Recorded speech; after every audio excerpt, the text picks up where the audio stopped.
بسم اللہ الرحمن الرحیم۔ اللہ نے کہا ہے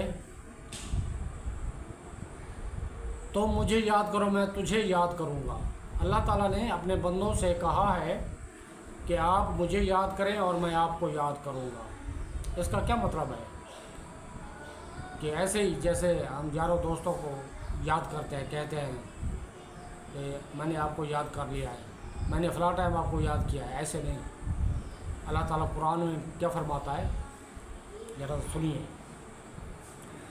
فَاذْكُرُونِی أَذْكُرْکُم وَاشْکُرُوا لِی وَلَا تَکْفُرُونَ، تو تم مجھے یاد کرو میں تمہیں یاد کروں گا، اور میرا شکر ادا کرو اور میری ناشکری نہ کرو۔ یہ اللہ تعالیٰ فرما رہا ہے،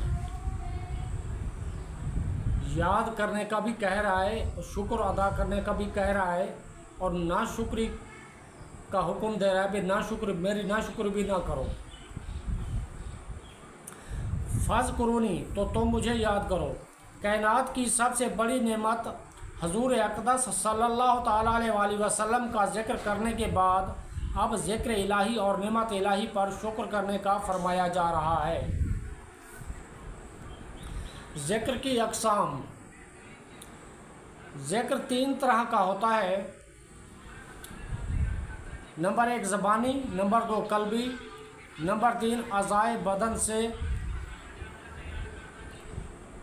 زبانی ذکر میں تسبیح و تقدیس، حمد و ثنا، توبہ و استغفار، خطبہ و دعا اور نیکی کی دعوت وغیرہ شامل ہے۔ قلبی ذکر میں اللہ تعالیٰ کی نعمتوں کو یاد کرنا، اس کی عظمت و کبریائی اور اس کی عظیم قدرت کے دلائل میں غور کرنا داخل ہے۔ نیز علماء کا شرعی مسائل میں غور کرنا بھی اسی میں داخل ہے۔ اعضائے بدن کے ذکر سے مراد ہے کہ اپنے اعضاء سے اللہ تعالیٰ کی نافرمانی نہ کی جائے، بلکہ اعضاء کو اطاعت الہی کے کاموں میں استعمال کیا جائے۔ ذکر کے فضائل۔ بکثرت احادیث میں اللہ تعالیٰ کا ذکر کرنے کے فضائل بیان کیے گئے ہیں۔ ان میں سے 10 احادیث کا خلاصہ درج ذیل ہے۔ نمبر 1، اللہ کا ذکر ایمان کامل کی نشانی ہے۔ نمبر 2،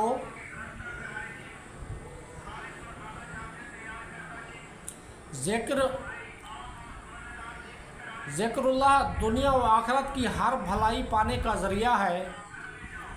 ذکر الہی عذاب الہی سے نجات دلانے والا ہے۔ نمبر 4، ذکر کرنے والے قیامت کے دن بلند درجے میں ہوں گے۔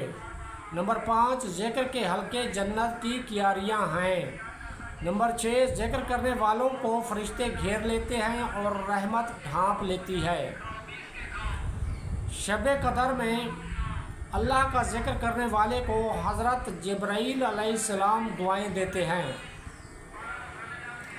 ذکر کرنے والوں کی صحبت میں بیٹھنے والا بھی محروم نہیں رہتا۔ اللہ کا ذکر کرنے سے شیطان دل سے ہٹ جاتا ہے۔ اللہ کا ذکر کرنے سے شیطان دل سے ہٹ جاتا ہے۔ نمبر 10، اللہ کے ذکر سے دل کی صفائی ہوتی ہے۔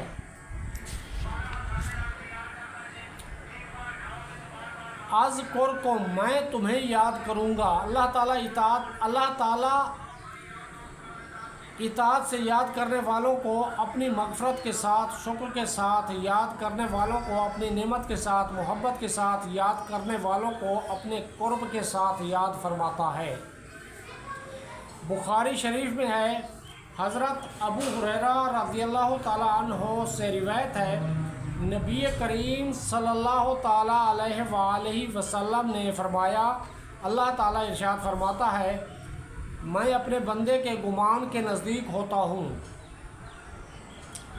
جو مجھ سے رکھے، اور جب وہ میرا ذکر کرتا ہے تو میں اس کے ساتھ ہوتا ہوں۔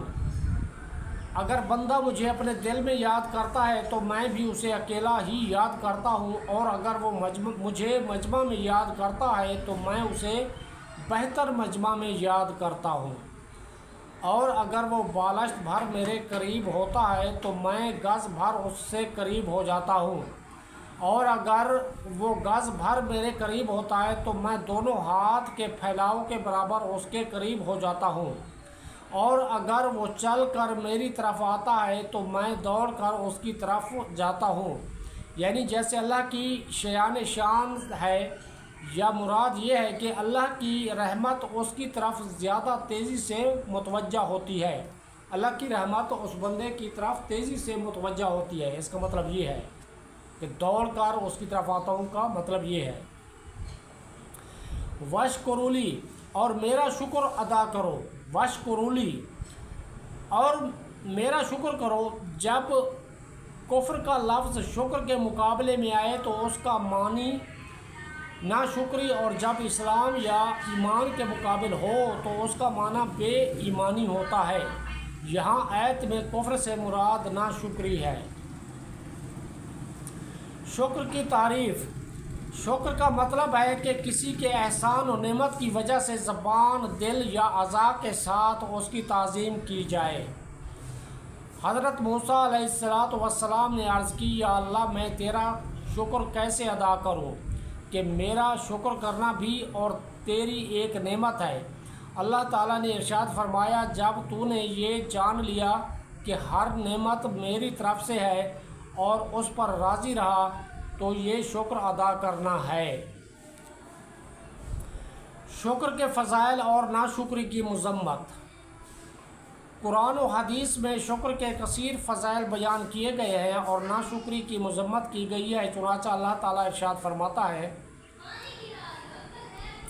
لَإِن شَكَرْتُمْ لَأَزِيدَنَّكُمْ وَلَئِن كَفَرْتُمْ إِنَّ عَذَابِي لَشَدِيدٌ۔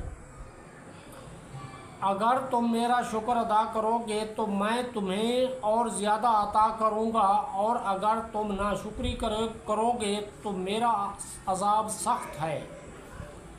اور حضرت انس رضی اللہ تعالیٰ عنہ سے روایت ہے، حضور اقدس صلی اللہ تعالیٰ علیہ وآلہ وسلم نے ارشاد فرمایا،